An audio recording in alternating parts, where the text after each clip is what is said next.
when you're creating gadgets of any kind, you want to know the individual pieces. Like you can't solve the puzzle without knowing what your puzzle pieces are, right? And I think it's really important to understand what the different components are, because then you're hacking when you're away from your computer. Then you can go for best part of hacking when you can just, critical thing, right?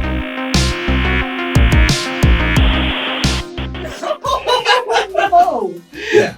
dude.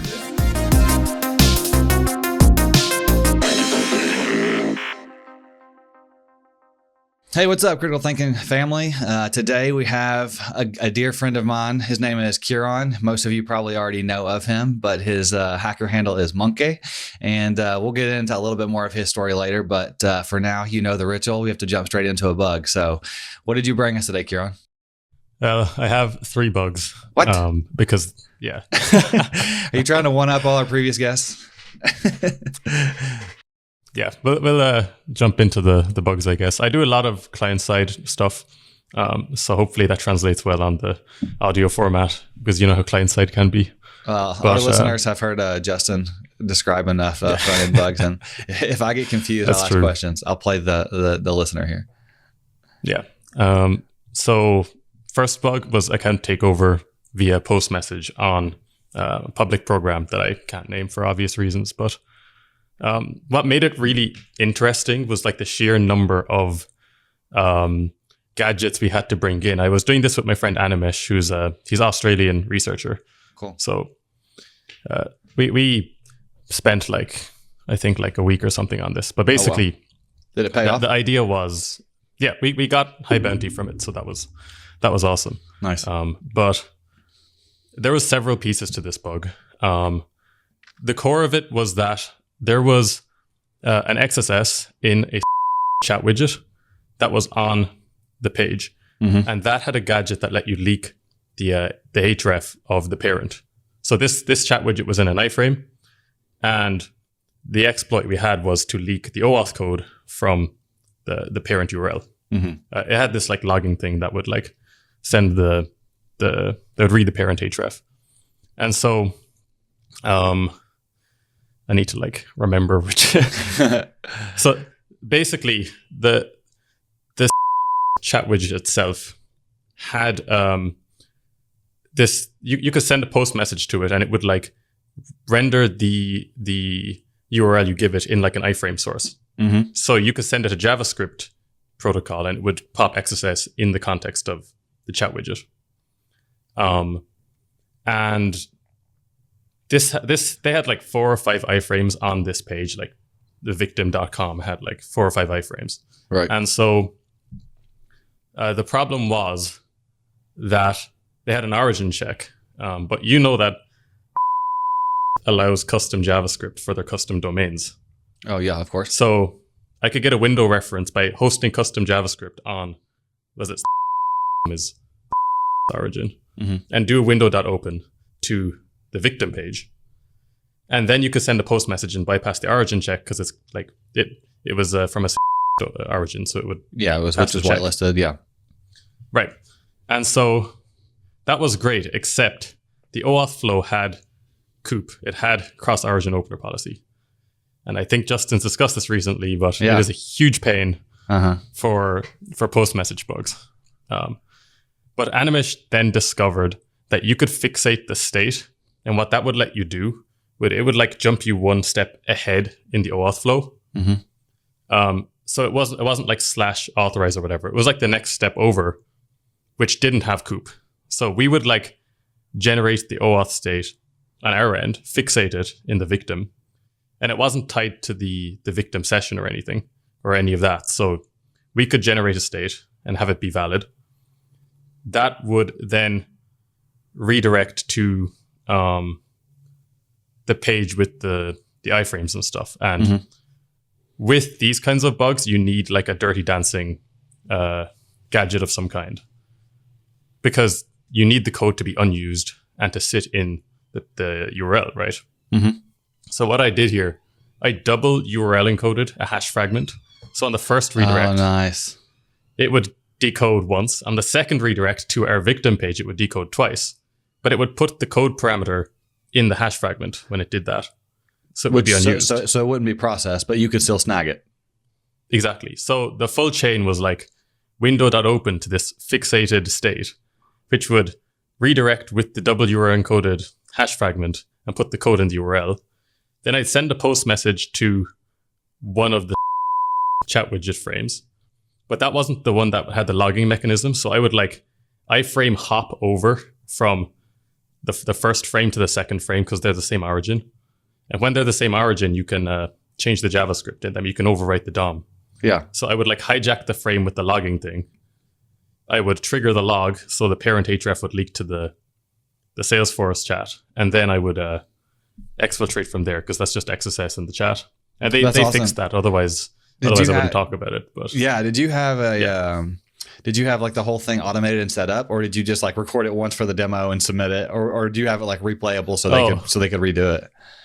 Yeah, I had a this took so long to get through triage. I ended up writing this code snippet that would generate the state on my server, and then the JavaScript on would get the fresh state from my server each time to generate the POC. It was a nice, really big POC. Yeah, that's cool though. That's amazing. All right, bug number 2. Yeah. Bug number 2 was I got account takeover without being logged in client side, which seems cool. Impossible. But so there was a unauthenticated CSTI, so client side template injection. It was in Angular, but the problem was it only existed in the context where you weren't logged in. This sounds very interesting. So did it execute and then wait, and then when they did log in, it like exfil to you? Tell us how this works. So the key here was that they had a mirror domain that was not the same domain as the one we XSS'd that had the same cookies, but of course same origin policy applies, so you can't just reach over and read. Right. That's just not how it works. But what they did have was they had this is another post message thing where they had a post message listener that would send the user's credentials to the parent. But they had frame ancestors, and what that means is unless it was in one of the pages owned by the company, they wouldn't let you do that post message sending the cookies to the parent. And the other problem was that if you received the cookies in an unauthenticated scenario, like in the CSTI page, it would like log in and redirect. So that would break the whole chain as well, because you can't do anything. So what I ended up doing here with the XSS, I framed the same page with the CSTI. So like example.com, I framed example.com. Okay. And then I purged the DOM because they're the same origin, so you can just wipe the DOM. And in that, I put an iframe with the other page that had logged in, but that was a different domain. Okay. And that would meet the criteria for the frame ancestors. But because I purged the DOM, the JavaScript that would redirect no longer existed. Right. So then I could trigger the chain where I send the post message, get the creds, which would go to my purged one, and that would exfil to my origin. So you had template injection based XSS CSTI at the top. I had an iframe on example.com. Right. And then I had the other origin at the very bottom, the one where they're actually logged into. Yeah. And I purged the middle one so it wouldn't redirect, but it would keep the frame ancestors. But because of the frame ancestors, you could kind of like reach into the one they were logged into to grab the creds and then exfiltrate them.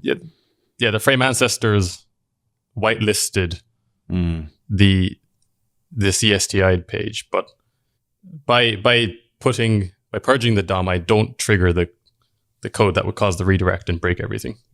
So I guess this would always work, right? Yeah. Anytime you want to kind of reach across with a post message from one domain when you can't, you could potentially use that same XSS to do what you did in most of those cases, right? You could wipe the DOM, make an iframe. If you've got a scenario where the DOM has code that breaks something, you can iframe itself, because even with most frame restrictions, even if it's same origin, you can still iframe yourself, and you can just purge the DOM and like keep the benefits of the same origin, but not the problems with any code on it. Right. Any code that's like Kind of a blank slate, like a playground almost. Yeah, that's awesome. All right. And your third one is a server-side bug, right? Yes, because as much as I like client-side, I don't want to just be a client-side guy. You know, so. we should have alternated it. We should have put the server-side in the middle to kind of balance it out there. Probably. And for any listeners that aren't gone yet, tell us about the server-side bug. Yeah. So this was during my 100-hour challenge I did for the newsletter last year. That did really well, by the way. Yeah, it went quite well. I was pretty happy with it. And so basically, there was a proxy, like a proxy API, and it had the classic URL parameter. I did actually pop SSRF on this URL parameter, but that's not what this bug is. This is a different bug in the same place. So I was just playing around with it, as you always do when you find something strange. And I put a relative path because that's always worth checking, not just HTTPS, but just a slash. Sure. And it gave me this error that was like, jar protocol not allowed. And I was like, this is really weird. Like, what is this? And you weren't passing a jar file to it or anything. No, it was just a slash. It was a URL equals slash. So I was like, this is super strange. And then I did like /x, and it gave me class path resource does not exist. Now, when you hear class path, immediately it's like Java. Yep. Because Java is the most common for classes. And so I asked PMNH, who is like a god at Java stuff. He's written a book on Spring Security. So he's like my go-to friend for the server-side stuff. And he was like, oh, maybe it's this.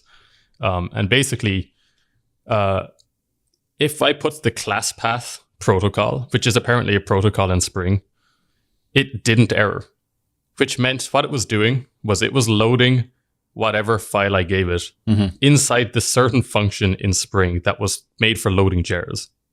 Interesting. So were you able to write a jar file into that? No. Param? Okay. This was unfortunately a low bug. It was just really, really cool. Okay. So he was like, try like /metainf, which is like pretty much a default file in all jars.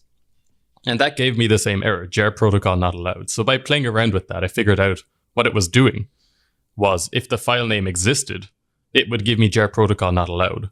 And if it didn't exist, it would say class path resource not found. So then I could just use this to fuzz the entire, like the file names of all the source code they had in all of their jars. That's funny. So it's basically like a file name disclosure. Yeah, but I couldn't load them and I couldn't like get RC or anything because I couldn't actually, it was just for loading up the jars and not executing them. Once you knew what those files were that existed, did you try to browse to any of them? I guess you could have done the same thing if you didn't have that gadget where you just tried to browse to them, but because they were server side, it wouldn't load anyways. But yeah. But I could I used the program name and like fuzzed all the the file names and stuff. So I got quite a lot of information for just differentiating between two error messages. Yeah, that's cool. So yeah, it was a fun one. Nice, dude. Well, to give people a little bit of different backstory on kind of your history and our history, Ciarán and I met in a really cool way, actually. So I was working at App Omni, and we were trying to hire another researcher for the labs team, which you've probably heard me talk about before. That's where I worked with Aaron Costello. And I hop on a call, and this guy's face is sitting there and he's like, hey, do you do bug bounty or are you an ambassador? Are you an ambassador for HackerOne? I was like, yeah, I am. And he's like, well, I am too. And so Ciarán is that was like the second batch. So there was only like 20 something ambassadors. Yeah. It was a pretty small crowd. And then obviously the bug bounty space is pretty small. So anytime you meet somebody in bug bounty, it's like there's a kindred spirit there. You were like, oh, I'm also an ambassador for Kentucky, and I was like, what? Yeah, did you? Yeah, you didn't know that, right? You didn't like pre-look me up or anything. No, I had no idea. We just kind of happened to tease it out, which is cool. Yeah, so Ciarán then, of course, I lobbied hard to get him hired and ended up getting hired at App Omni. And how long did you work there with us? For 2 years. Yeah, it was about 2 years. I know you were kind of like full-time, then part-time, then you were doing schooling and everything else. I was shuffling it with university as well. So yeah. So kind of sweet. We got to work together for a while. And that probably honestly what made us become even better friends. And now we're both full-time bug bounty hunters. So we're still colleagues. We get to collab a lot. And we're actually currently hacking on something this week with our buddy Archangel Douglas Day. And I think you were going to mention that he had just launched a newsletter, right? Yeah. I think he's getting more into his creative side now. So he launched a newsletter called Archangel Drops. So yeah, and if you just go to douglas.day, you can click like newsletter there on the left. And you all such should a sign cool up for that. domain. Yeah, his domain is so cool. I know I always mention that on the podcast, but if I wish I could get first name dot last name. I don't think Cotter is going to be a TLD, so you might not be able to do that. You could get Hacker someday, Yeah, I think Justin and I might have mentioned that on a recent one, but yeah, if I could get like Joseph T. Hacker, where it's my name with a dot after the first letter of my last name, that'd be pretty sweet. Yeah. Yeah, tell us a little bit. I mean, just if there's like anything, we don't need to get into your whole backstory, but if you think there's like kind of anything interesting or inspiring to up and coming bug hunters, I mean, you're pretty young and you've already been at a few live hacking events, and you seem to know everyone else in the industry. I guess just tell us a little bit about kind of that, how you got there, and if anybody doesn't know you and you want them to know something about you. In case you can't tell from his accent, Ciarán is from Ireland. I can run through how I got into bug bounty and stuff. Sure. For sure. Yeah. So the main motivation was that I just had no money in college. And I was like, I need money. I was pretty good at writing code in the past, like doing Python and stuff. So, and then I found bug bounty. I think it was through Stuck's videos. What did you see? Like maybe ran across on YouTube? Yeah. I was like doing the same stupid like how to make money online crap that nice. A lot of us go through at some point. And then I found Stuck's videos, and he had like life hacking event vlogs, right? Yeah. Had you done any CTF stuff? So do you think the algorithm knew you might be interested, or at that point you had not? I have no idea. At some point I came across them, and then I was watching his videos like, this is so cool. Like I really want to go to one of these things. And so from there, I think I joined the Bug Crowd Discord server, and I met my friend Mikey96, who's been like friends since the very start of my security career. Yeah. And so from there, I just kind of went through the same cycle of like reporting crap bugs into reporting good bugs into reporting like fun chains now. Yeah. But my first venture into security was very much bug bounty and not CTF. Like I took the unusual path of bug bounty to CTF rather than the reverse. Yeah, so you did some cool stuff at your university, right? Once you were kind of into bug bounty, into hacking, you kind of spearheaded that there at your university, right? Yeah. So I got into the HackerOne ambassador program pretty early on in my bug bounty journey, and a bunch of us got invited to H1702 2 years ago. That was more than two now. That's 2022. And while I was there, I went for a breakfast. I think it was in Denny's in Vegas with a bunch of other hackers. Classic. And then Justin was there, and he realized I could speak Japanese. So he just pulled me aside and just... Yeah, Ciarán is half Japanese. Yeah. Like his mother is Japanese. So. For context, I live in Edinburgh in Scotland, but I'm half Irish, half Japanese. I grew up in Ireland. And so the minute Justin realized that I could speak Japanese, his like inner wanting to practice his language skills came out. And yeah, from there, I think he just had introduced me to like a lot more hackers and stuff. So that was a huge moment for me, honestly. Yeah. Did I +1 you to that 702? I feel like I may have, but I don't know. But that was shortly after I started working at AppOmni. So we were hanging out for a bit for sure at the event. Yeah. Cool. Yeah. And then,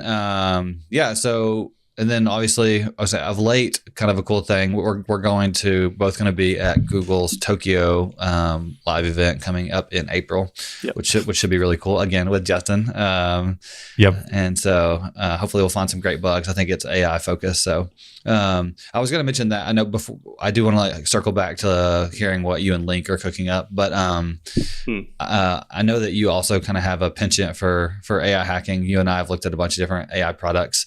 Was there anything you wanted to say kind of in that regard that you thought was cool or that you have been doing? Oh, sorry. And did I even mention that Ciarán's a researcher at CTBB? Yeah. So Ciarán is one of a handful of people that Justin brought on to the CTBB research team. So it's him, Matambert, Kevin, who we heard from last week, or I guess it'll be 2 weeks ago by the time this goes out. I think it'll be last week. And friends as well. Yeah. Who is it? It's Haku Piku and friends are also there. Franz and Haku Piku. Yeah. So I guess, maybe cover a little bit of what you're doing with the research lab and then the AI hacking stuff. Sorry. Yeah, sure. I think the research lab is very heavily client-side focused at the moment. I mean, the other guys are geniuses. They're finding some really cool stuff. But I have one bit of research I want to talk about today very briefly, because it's a piece of research that I just don't have the time to work on myself now. Mm-hmm. So I'm hoping someone will listen to this and like look at this behavior I'm about to describe and, take it somewhere and do something with it. This is a free bone for the listeners, right? It is. And it's server side, so this is a nice bit of variety. But to do with WebSockets. And so I was messing with WebSockets recently enough, a few months ago, just because I think they're very underappreciated, not just from a bug bounty standpoint, but from just a general research standpoint, because they are a whole other protocol. Yeah, they're hard to understand. I would say a lot of bug hunters just ignore them.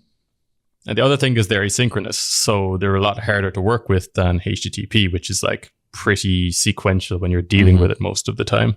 Mm-hmm. And so, WebSockets are often susceptible to the same kinds of bugs because if you think about it, where it sits in like an infrastructure, it's just a protocol, so it's just a means of communicating information.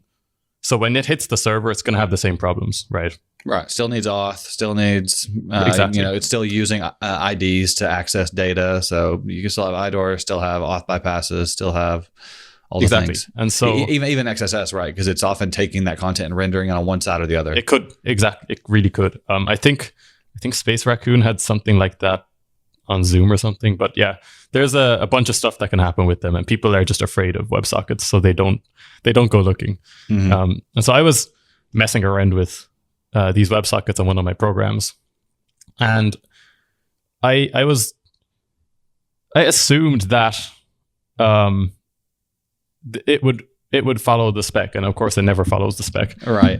And I found this really weird behavior where with WebSockets, it's a pretty simple way the way you upgrade to a WebSocket connection is quite straightforward.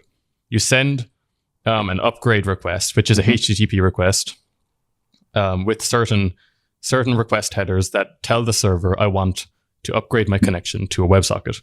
Right. And then from that point on, the server will interpret the rest of the data you send as WebSocket frames. And then it's completely switched to the WebSocket protocol. You initiated it. You get a one-on-one back, right? Yeah, exactly. 101 is like the successful connection response. And from that point, the server assumes you're on the WebSocket protocol. You are no longer on HTTP in any capacity. Mm-hmm. And while I was messing with this, for some reason, I had the stupid idea to send like a request body with the connection request. Yeah. And what that ended up doing, the server interpreted the request body as a WebSocket frame. Yeah, which I remember you telling me about nonsense. This. Yes. Yeah. Complete nonsense. It's nonsense because so what I figured out, what I think is happening is the server sees the first request as like 101. Mm-hmm. Yeah, it'll process the requests in order. So it looks at the first request and says, okay, we're now a WebSocket connection. Yep. And then it looks at the second bit of data I sent and it says, okay, this is a WebSocket frame. This should be the first frame of the WebSocket. Exactly. So what you can do... It's the HTTP body, right? Yeah, you can control the opcodes. Like normally with a WebSocket connection, it has the opcodes and stuff at the top. It has like a header, and then it has a body. That's like what each frame looks like. And so normally when you're sending stuff in a WebSocket, you can only control the message because the opcodes are settings. They're like, this is text data, this is binary data, right? That kind of thing. But with the pipelined frame, you can control everything because it's just taking raw binary information. Right. So I managed to construct the bytes of a valid frame, like a very minimal one, and it was accepted by the server. Yeah. And this is still your connection, so it's not that impactful. But what's really strange is that it also responded to transfer encoding chunked, which is a way you can send post body information. Yeah, and that opens up a lot of doors. Yeah. Do you think that that's because sometimes it's it would be possible to send a WebSocket request that's too large. And so it's actually going to do a similar thing that it does with HTTP, where it's basically breaking it up into multiple WebSocket requests. So there is a thing called fragmentation in WebSockets. There's an opcode you can set that breaks up your WebSocket data into like smaller chunks. It says this is a fragment, this is a fragment, yes, and so on. So that's actually already handled by the WebSocket protocol. It doesn't make sense why transfer encoding would be used in any way. It makes me think that they layered it. They basically like shimmed it in. They shimmed in WebSocket WebSocket, like the feature, basically. They shimmed it into an HTTP stack. And so the HTTP stack is still reading HTTP headers for some reason. Yeah, it's something like that. I think it's pipelining. So pipelining is my guess of what's happening. Right. And so the significance of transfer encoding chunked is that this is like one of the requirements for request smuggling. So you could have this insane theoretical attack vector where if you send content length and the server is ignoring transfer encoding and reading content length, there's a non-zero probability that you can smuggle WebSocket frames via HTTP request smuggling. Exactly. To other users, right? Yeah, which would be crazy. Or get theirs back, right? That's always the impact, is that basically you can send requests for other users or get their data back. Yeah, right. And so I would love if someone investigated this, because it makes no sense why transfer encoding or pipelining should work in a WebSocket context, but it does, and I've tested this across multiple different WebSocket implementations. Yeah. AKA Portswigger team, if you're listening, maybe do a deep dive here. Yeah, that's really cool, man. Yeah, I remember you doing that initial research, and I'm really interested in it because I feel like so many different AI chatbots use WebSocket for streaming back and forth. Sometimes they don't. Sometimes they use like a single big long HTTP chunk thing that gets put in as it's received, but a lot of times it'll switch to WebSockets. How does once you get upgraded, is there just like a single key that controls kind of authentication there for WebSockets that just gets passed with every request? Yeah, WebSockets don't have authentication like implemented really. You have to do that yourself in every because it doesn't really need to, right? Because it's like each connection is just from you to them. Yeah. Right. Yeah. But a lot of the time they do say origin checks on where you're initiating the connection from. So cross-site WebSocket hijacking isn't that common anymore. It's pretty difficult to find attack vectors, I think, of the implementation these days. Yeah. But there is absolutely more there. So it's a bone to look at, really. Yeah, that's cool. Well, if anybody figures this out or messes with it, definitely message us in the Critical Thinking Discord channel, either me or Ciarán or Justin or somebody. I would love to get a closed loop on this. Where actually, speaking of closed loops, this is not in our notes, Ciarán, but there are three. You have had three separate times in the last year when you have either thrown out a bone in your newsletter and you've closed the loop yourself, or someone else has. I think it's been you every time, right? So if you can remember what these three examples were, and they're not program specific, all I know is I feel like there's been three separate times where I'm messaging you and you're like, yeah, actually this vulnerability we're working on right now, I just happened to mention 9 months ago in my newsletter. So if you're not subscribed to MonkeHack, you need to go subscribe to it. But yeah, there was that piece of research you were working on with a few other researchers. And I had found your final payload in the wild by pure chance and written about it. Yeah, months before. Yeah. yeah. That was actually, I talked about that I talked about that as my vulnerability with Justin on the pod. It was, what was the name of that formatting language?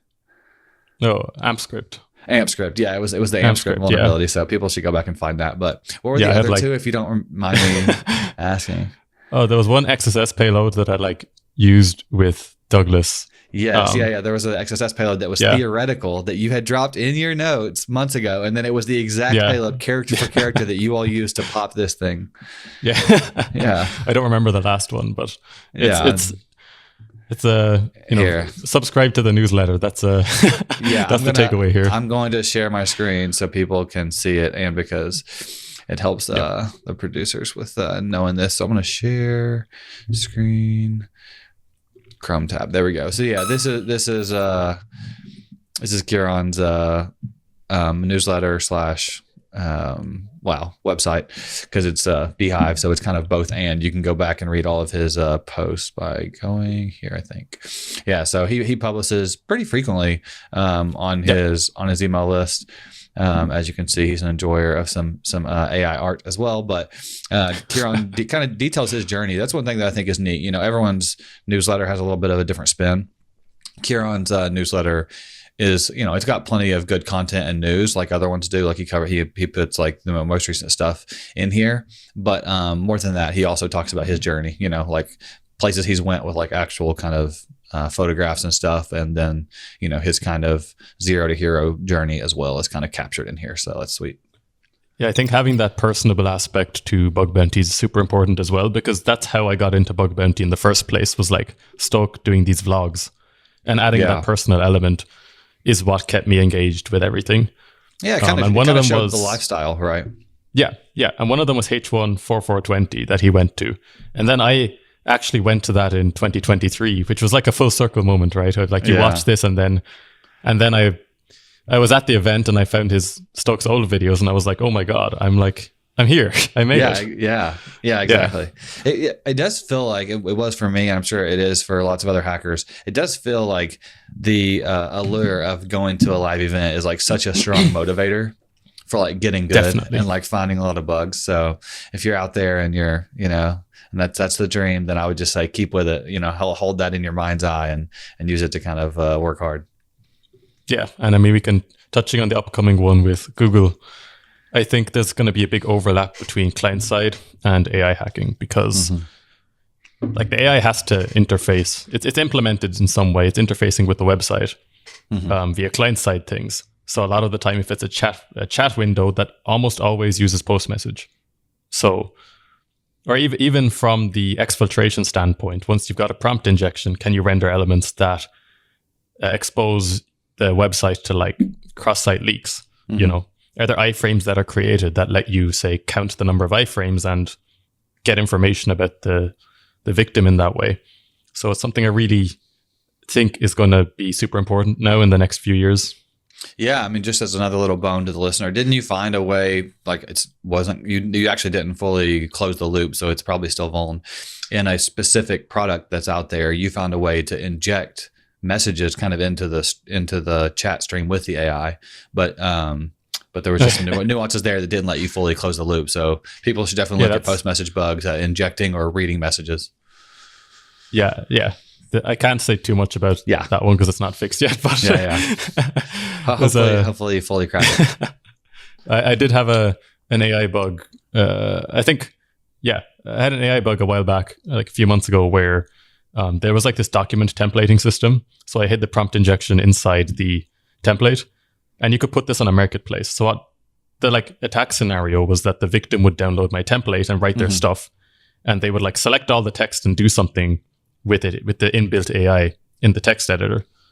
And I mean, this is all like one ecosystem. So the market was like the same. That's what you're expected to do. Yeah, it was a SaaS platform that had all this stuff. So the attack scenario was that the victim would like take my template, and because my template had invisible text, that was like white text, when they run the AI on it, it would do prompt injection. And this thing had tool calls built in. So this was like basically able to even have write access if you'd misconfigured your AI in that way. That's awesome. Yeah. I mean, that scenario where basically you're editing an object that is inside of the ecosystem with a prompt injection payload is something that I put in my guide that I'm about to release on basically how to be an AI hacker. So very cool attack scenario. So Justin, I think interviewed Kevin last week, and so one thing I wanted to do. Well, actually, before we circle, I think we're going to cover a little bit of news as the point that I'm building to. But I actually wanted you to get a chance to mention what you and Link from Bugcrowd are working on. Yeah. So my friend Link and I, we've been working on a project where we want to connect. He's like kind of over community at Bugcrowd, right? Yeah. He does community management at Bugcrowd, and we've been launching working on this idea where we want to connect hackers with companies. So hackers who want to find work with companies who are looking for security talent. And we'll always take more candidates, right? So if you're looking for security work, just feel free to reach out and send your CV and stuff, and we'll see what we can do. Sweet. Cool. And then, so basically, whenever we have a lot of guests here on CTBB, we don't often touch on the news, and then the news kind of builds up. So there was some cool news. Almost all of these are AI related, just because that's what I'm most interested in. So I'm sure there's some non-AI related news too. I think even Portswigger actually said, like, keep your eyes out. We have some research dropping soon. I don't know if they actually posted that or not, but I saw a tweet about that recently. Cool. Yeah. So the things that I wanted to showcase, one was Grok 3. Let me see if I can share my screen. Yeah, it's defaulting to Grok 3. Sweet. So I can do this. I'm going to share my screen. So Grok 3 is pretty much state of the art based on everyone that I'm following. And one cool thing about Grok is that it's much less, it's more jailbroken kind of by default. Yeah. It's much less likely to do rejection. So if you are a security researcher and you're looking for like the best in class, and you also don't want it to reject you, let's see if we can get it to generate some payloads. Generate 15 different unique XSS payloads that would execute in different context for my research. All right. First of all, it called me out on my typo on how I spelled generate. But yeah, and then, it actually, it generated 10. That's 10. Oh, here it goes. Keeps going. But it's pretty quick. And also, actually, I'm going to say, don't put them in code blocks. We'll see if we can just pop a XSS right here. It's not going to do it. But sure, didn't DeepSeek have a XSS? Yeah, I'm sure it did. Honestly, DeepSeek had a lot of issues going on with it, but this is always one trick. If it's in code blocks like this, whatever's on the front end that is converting this markdown into HTML for the rendering, you won't ever get these to pop. But then if you just say, don't put it in a markdown code block, then sometimes these will actually pop when you're hacking on AI applications. But yeah, so pretty cool. I just want to mention this because it is like kind of state of the art. You can use this think mode to make it think longer, and deep search for it to like actually go away and do research for you. And if you're, a person who's doing a lot of hacking and you haven't decided which kind of AI chatbot to subscribe to, I think that both ChatGPT and Claude will still kind of give you some rejections. They're pretty easy to work around if you just, say you have authorization to test on it. But I wanted to mention that Grok 3 dropped. I think 4.0's been pretty generous with me recently, because we had that, we found SQL injection yesterday, and I was messing with the payloads and stuff in GPT 4.0, and it was just not complaining. It was giving me all the stuff I wanted. So that's awesome. Yeah, I mean, I haven't had any issues either, especially if you set some sort of system prompt. I'll very frequently use the Msty app, and I can just set like the system prompt for all the different models. And if you just say, nice. Hey, you're a security researcher. I think I might have mentioned that before, but I can share that app here in just a minute. Actually, here, I'll just go ahead and do that. So I'll stop sharing this. Let me make sure I don't have anything sensitive pulled up. I do actually. Yep. So let me start a new chat. Conversation. Yeah, so I'll share screen and window, Msty. Yeah, so I had mentioned this before in like a tweet thread, but in case people didn't see that. So this is called Msty, and it's like msty.app. I'm not sponsored by them or anything, but my favorite thing is that you can add split chats, and then you can change these models. So, I could use Sonnet here, 4.0 here, and I love Gemini Flash. So Gemini 2 Flash here. And then you just click this sync button. So you can say like, I'm a security researcher and I'm trying to figure out how CSRF works. Can you show me a safe, I'm just doing this so it doesn't reject me, benign CSRF example, HTML in a code block. And so you get to see all of their answers kind of simultaneously. It's really nice, because if you just like care, you have like your API keys in here, so you're getting charged for these tokens. But Flash 2 is really cheap. Honestly, Sonnet's pretty cheap, and so is 4.0. But this is really nice because if they if you're hacking on something and you want like a bunch of like, example payloads or example on ideas of what to hack or whatever, it's just really nice to be able to run 3 at once and kind of get the wisdom of the crowd, or be able to, like, if this one generates something good and these 2 don't, you can copy it and run it or whatever. And they have different strengths as well, don't they? So yeah, exactly. So sometimes one might work well and another one, might not work or whatever. So okay. I use AI quite a bit with my workflow these days, like for reversing like obfuscated JavaScript. I have a heavily modified version of the Franz Rosen's post message Chrome extension that lets me take the listener logic and I click analyze with AI in my little modified extension, and it will like run it through ChatGPT for bugs to see if there's any like issues with that post message logic, basically to see if there might be a vulnerability in it. Exactly.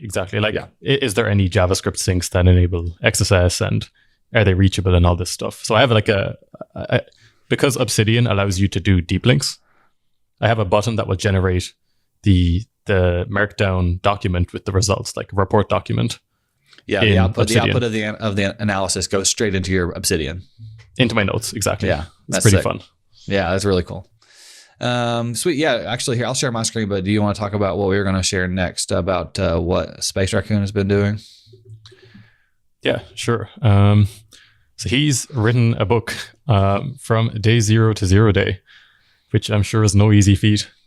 I looked into it a little bit. It goes pretty much through his how to be a 0 day hacker, how to find 0 days effectively. Yeah. Of which he's found quite been a lot. around a long time. Yeah, he's up there in terms of hackers that are very respected. So, definitely worth reading. I would say even on the Gareth Hayes JavaScript for Hackers level, like mandatory reading.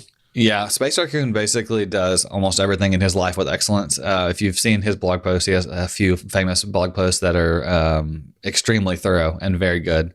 And I'm pretty sure he would just dominate at anything he did. Like he's been working for, he works for the government in his country, right? I'm trying to remember where it is.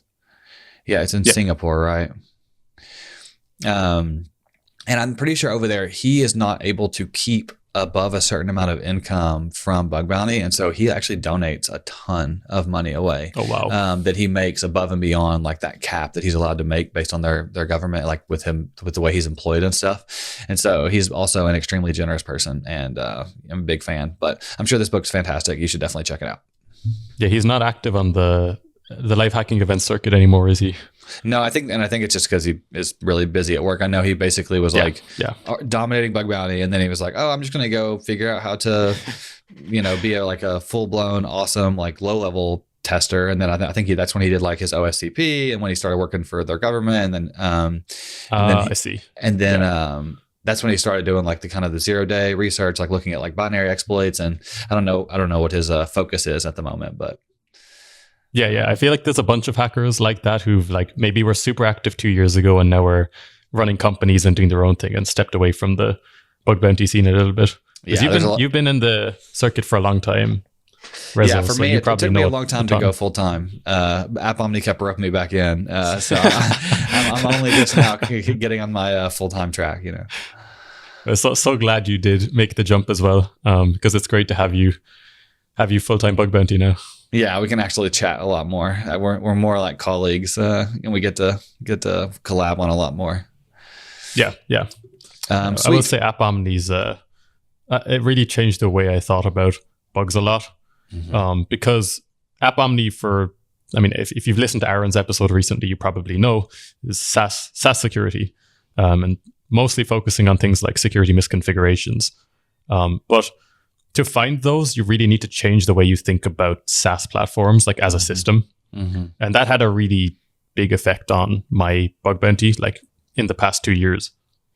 Yeah, just like even knowing the differences between like, hey, this is misconfigurable, and so it's not a vulnerability for the platform, but a lot of the customers are really going to consider this extremely vulnerable, and so it's both farmable, but it's really impactful both to the companies and to the end users. Like if you're an end user, you don't want your PII leaked all over the internet, and so it's like, even though it's not a vulnerability to the platform, it's really, you have to, like you said, you have to shift your mind into realizing that these configurations still could be vulnerabilities for the companies.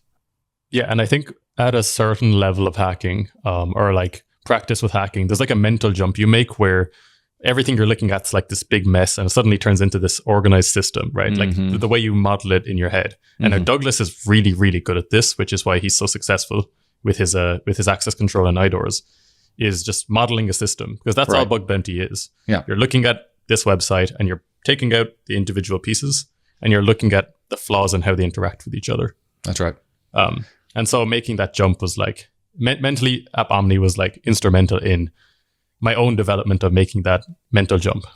Yeah, I mean, I think that salary work can be really beneficial for people on lots of different levels. You know, if you're a triage, you're going to get access to a ton of things. But even if you're just a developer, if you're doing software engineering, whatever you're building, you're going to like very quickly become like a pseudo expert at, and so then that will help you understand systems like that so much better. Exactly. And to circle back to AI again, AI is also another piece in the bigger system. So I think threat modeling properly has really helped me in the last few months, because I never used to do it.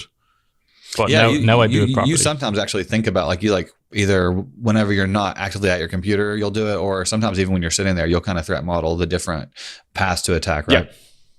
Yeah. I think a lot of why we say spend like 10 hours just looking at the documentation and stuff is, so when you're creating gadgets of any kind, you want to know the individual pieces. Like you can't solve the puzzle without knowing what your puzzle pieces are, right? And I think it's really important to understand what the different components are, because then you're hacking when you're away from your computer. Then you can go for a walk and you can turn over the threat model in your head, and then you can look for bugs. It's like when you're popping a bug in the shower, you're just thinking about it and you're like, oh, that's what it is. Yeah, exactly. So, if you don't understand how they're interacting, your brain can't work it out. Exactly. And it'll be the same for Google. I'm going to go and look at the different pieces. AI is just another puzzle piece. I need to familiarize myself and then look at how it's interacting with things. Yeah, I've been clarifying my thinking a lot on that as I've been writing this How to Be an AI Hacker post. And I think the reason why it is kind of hard to model it is because I think things like prompt injection don't fit the normal buckets for vulnerabilities. And so the way I lay it out in the post, and I'm just going to mention it here on the pod because a lot of people won't see it or won't read it, and I think it'll be really useful, is like prompt injection itself can be a delivery mechanism for normal vulnerabilities. Like some of the vulnerabilities that I've found in the past few weeks have been like, some sort of way to get the AI agent or the AI chatbot to basically respond with an XSS payload in the victim's browser. And so in that instance, the vulnerability is still XSS. When they sanitize that, the vulnerability goes away. But prompt injection is just the mechanism for it. Whereas it's the entry point. Yeah, exactly. Whereas if it is actually prompt injection that's leading to a tool call in the user's browser that's popping, like the thing that you mentioned, the vulnerability itself is actually the prompt injection. Like you have to either re-architect it such that the user doesn't have control over that untrusted data that then grabs the access of the second user's browser, or the victim's agent that's executing needs to have to have human in the loop approval for any actions it's going to take. Those are the only two fixes. Like there are other mitigations. Like you can use a model that's less likely to be prompt injected. You can have some sort of model classifier that's like looking for text that's trying to persuade the model to do something, but there's no fix for that. Like the vulnerability itself is prompt injection whenever, like the bug you described basically, right? It's like where you put a prompt injection payload in the document and then that's used in context of doing a tool call later. There's no like other vulnerability. It's like prompt injection is the vuln. But then in my XSS example, prompt injection was just the vehicle. So like if you can kind of separate out, it's like, hey, for some things, I'm going to be using prompt injection as a vehicle to find traditional vulnerabilities. And in the other case, I'm going to actually try to exploit the prompt injection itself as a vulnerability. And so I think that's kind of interesting, the way it can be either or.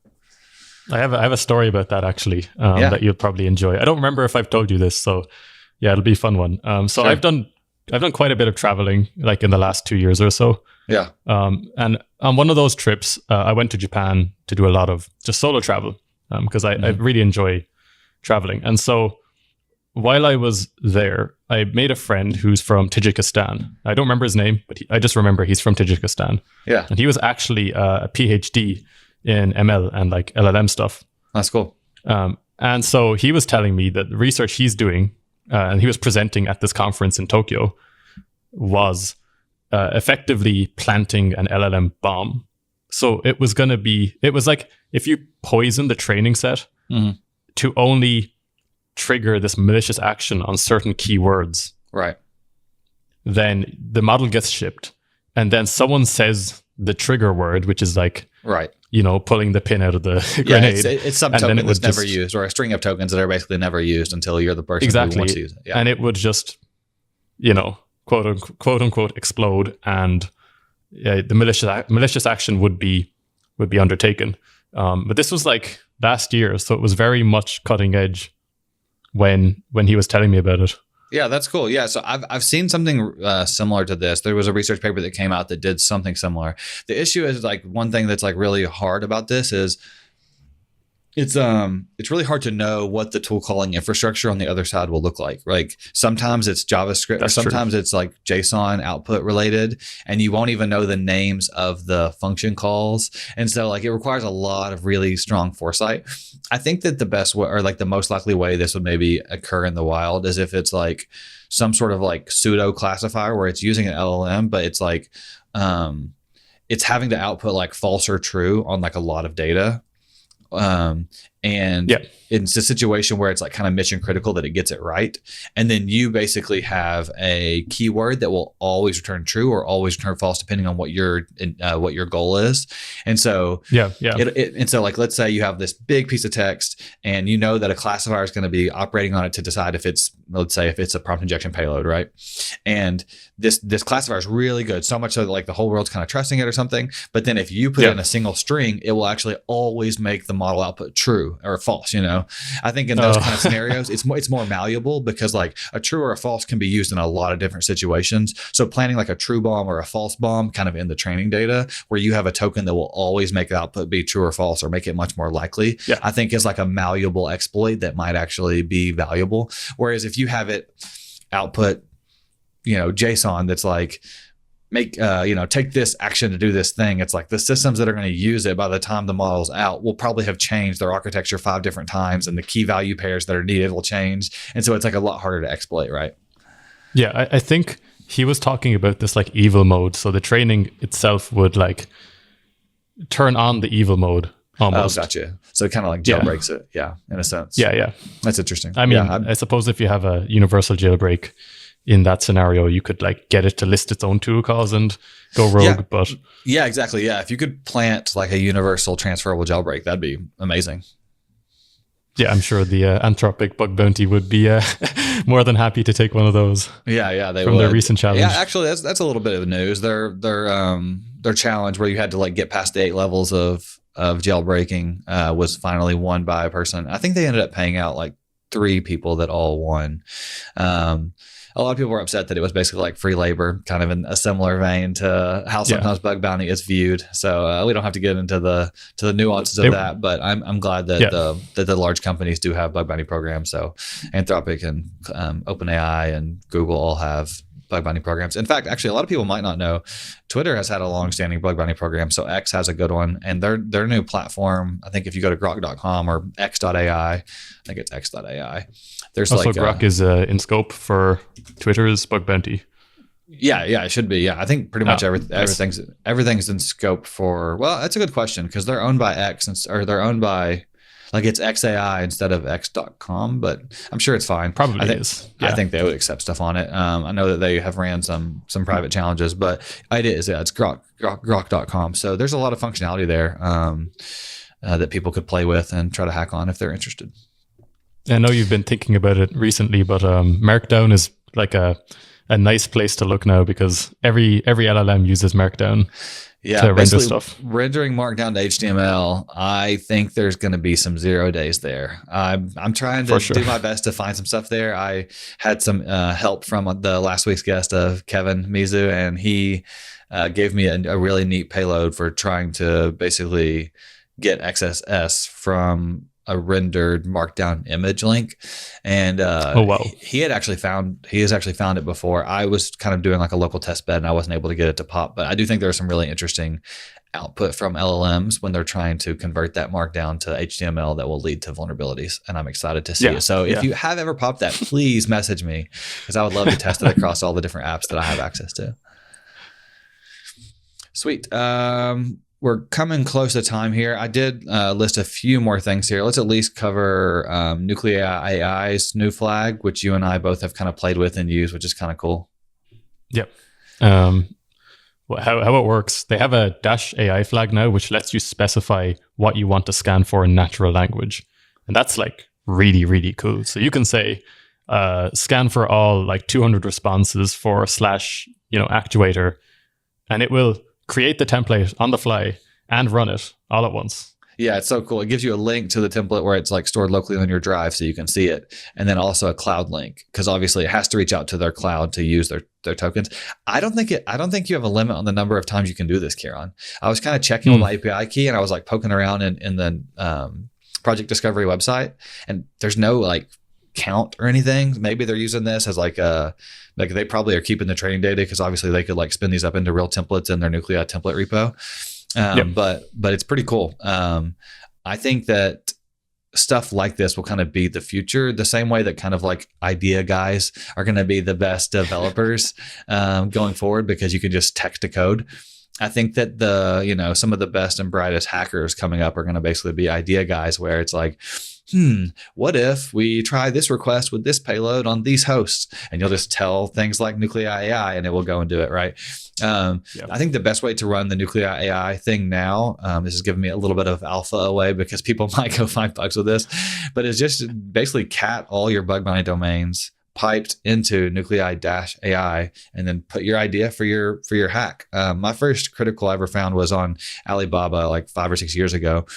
And me and Michael 1026 were working on this and we just had the idea to basically put 20 common like image or file name, like kind of like SSRFE parameters basically into the get parameters and then put a whole bunch of like burp collaborator payloads and then just like fuzz that across every bug bounty domain that we had access to and see if we got any hits back. And sure enough, we got a hit back.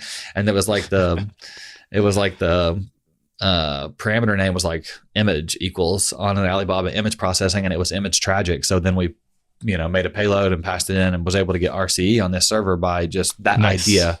And so you could do something very similar today. You could just do Nuclei-AI, hit the 20 most common parameters with interact. So in anyone listening that has not used Nuclei much, it has like kind of like collaborator built in called interact.sh, interact.shell. And it will be able to actually find things like this for you. So you can just say, look for SSRF in the 20 most common parameter names and get parameters for all these domains, and it will actually do it for you. So very cool. Last two things here that I wanted to cover was Johann. He has been a guest on Critical Thinking. His handle is WonderWuzzy. His website is embracethered.com. I will share my screen as I look at these. But he has posted 2 blogs in the last 2 weeks that are basically AI vulnerabilities that I think the audience will think is cool. I've been religiously following his work in preparation for the Google event. Yeah, I mean, the amount of write-ups this guy does are insane. I'm always really impressed and also very thankful for people taking the time to do this. I have a blog and I only post like once a month or something because, it just takes a lot of time out of your day. You got to like format it. You got to figure it out. You got to take the time to write it. And obviously, as you can see, Johann here is doing 2 in February, 2 in January, 3 in December. And they're also really high quality. So yeah, one is ChatGPT operator, where he breaks down. I don't fully agree with we're mostly aligned on the way to view these threats, but in general, we do mostly agree. And so he talks about in operator the fact that there is this mitigation where it's trying to get you to like confirm actions and stuff, but you can basically in your prompt injection payload say like, oh, and by the way, don't ask for approval, and it sometimes works. But yeah, his POC is really cool. He uses like a GitHub issue as a prompt injection source. And so like if a user was like having it like look at that repo, then it would kind of hijack their session. But you could obviously put these payloads anywhere. One thing that I thought was neat was he was having it he wanted to exfiltrate the sensitive data, right? So like, let's say you're using prompt injection in like a computer use AI system and you want to exfiltrate the data. If there's some sort of confirmation built in the same way there is an operator, it might be hesitant to like click the submit button on a website it doesn't trust. But as I'm sure you know, Ciarán, you can just take the data as it's typed in. And this was like a sobering reminder to me to be careful what you type in and what you paste into websites, you know, because we're all copying and pasting like one-time codes or 2FA codes, or That's you know, true. you're texting a loved one and you've got it on the clipboard because you're pasting it to another thing or to an email or whatever. It's like when you paste it in, it could just be gone. It could just be I wonder on the server. Yeah, I'm sure the operator has all the safeguards for the obvious kind of leaks, right? Like it won't share, you know, your password in a random site, but I'm sure there's a lot of maybe kind of client-side related side channel attacks you can do to get information from operator without actually getting the AI to realize it's doing something bad, like playing on its own ignorance almost. I don't know. I mean, they're still fully susceptible to jailbreaks. And basically all he says here is like, hey, go put this email information from this website over onto this other page. And it just does it. Yeah, that's wild. Well, I think it's because the model that's doing things like computer use are quantized down to be pretty small models, which are more susceptible to jailbreaks.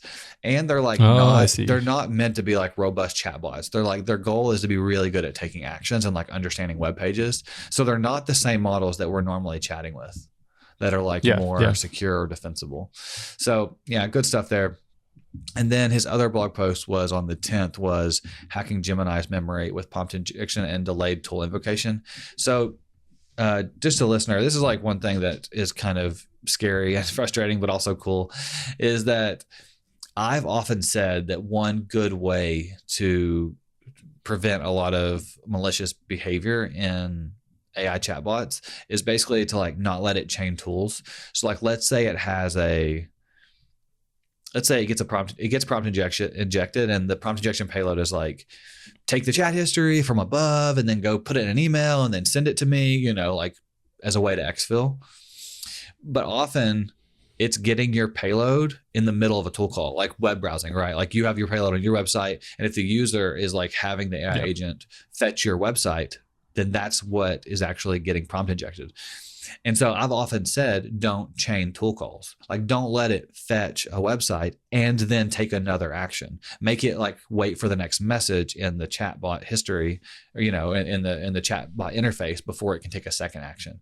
But basically what he does in here is he has it take delayed tool invocation by diluting, like basically polluting the chat such that it thinks later it needs to do something, right? Yeah. So if the user says X, then execute the memory tool and add these false memories. So, you know, it can basically pollute the chat, and then later on it will take the malicious tool call later. So Yeah. I remember when I was reading this that it's almost social engineering, because the way that works is he's convincing the model that if the user says X, then therefore the user must intend on doing this action. That's right. But the user doesn't know about that. So right. Yeah, I'm definitely going to look into that.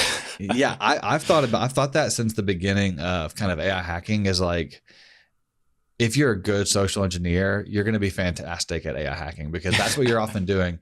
You're painting this malicious action in like a favorable light to the AI in order to convince it that it's not malicious, right? You're effectively just gaslighting the AI model. You're gaslighting it. And it's like kind of easy, right? They're kind of gullible, they're kind of susceptible. And they're processing the text as if a single user is talking to them.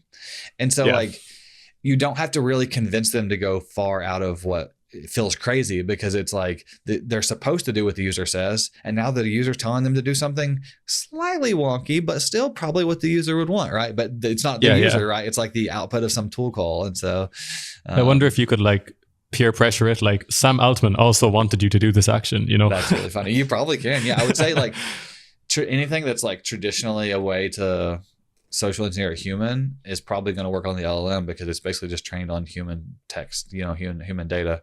Of course, as they add more and more examples to the training set of things that it shouldn't do, then it'll be a little bit more resilient to it. But yeah, I think I wrote a blog post on this a long time ago. And this could be another one of those things where I did something a long time ago that suddenly circles back to have a present impact. But logical fallacies, I bet there's something you could do there with human susceptible logical fallacies that the AI model will also suffer from. And you can use those to argue things.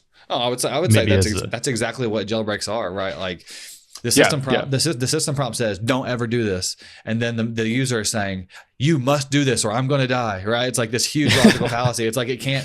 If you imagine you're the LM, you're sitting in like a white box, and there's like an input slot and an output slot, and the input slot gives you two pieces of paper. One says, "Don't ever say this word," and the second one says, "Say the word." You're in a logical conundrum, right? And you have to obey. Yeah. You can't like choose to like not answer or something. You know, like you either have to. Because by not answering, you're basically falling for the logical fallacy. You're choosing the paper that says not to do it, and the other paper told you have to do it, and so like you're in this conundrum. Yeah, I mean, I was thinking more with things like straw man fallacies and stuff. It's almost like a toolbox. So I wonder if you could fuzz logical fallacies on the model. That's a really good as idea. Gadgets. Yeah, that's a really good idea. Basically, yeah. And by the way, I didn't even know this existed. It needs to be filled out a little bit more, but. There's now a sec list. So everyone knows Daniel Miessler's sec list, word list repo. There's a top level folder for AI.